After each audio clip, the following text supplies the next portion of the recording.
Pradėti. Jau. Sveiki, atvykę į olimpinį kaimelį. Štai, prašau, sekite paskui mane. Tai yra viena paskutinio albergių, kurią gavome. Aš šitoj kelioniai. 108.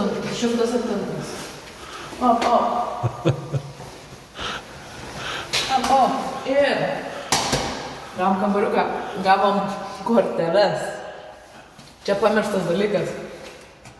Opa, atsidarai. Ir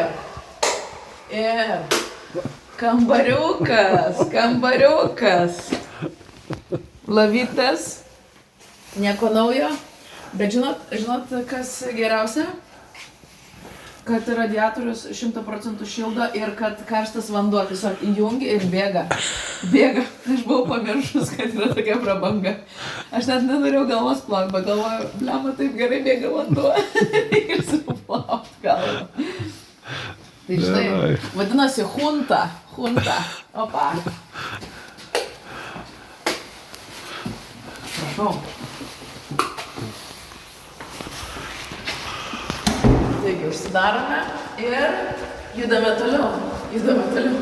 Štai kambariukai, kurie niekada nesibaigia. Beje, čia nieko nėra tose kambariukose, kiek aš žinau. Gali būt, kad mes vieni pastasime. Šitoj albergiai jinai gali apgyvendinti 500 žmonių. Mes kaip pamatėm skaičių, galvojam ta prasme. Tokių pastatų yra 30. Jo, čia tokie mažučiukai. Ir tada išeiname. Ir kai sakiau, kad esame olimpiniam kaimelėje, prašau. Štai kiek tokių pačių. Realiai, jeigu būtum labai girtas, būtų labai sudėtingas. O mes ir einam prisigerti. Mes einame vyno. Viso gero, buon camino.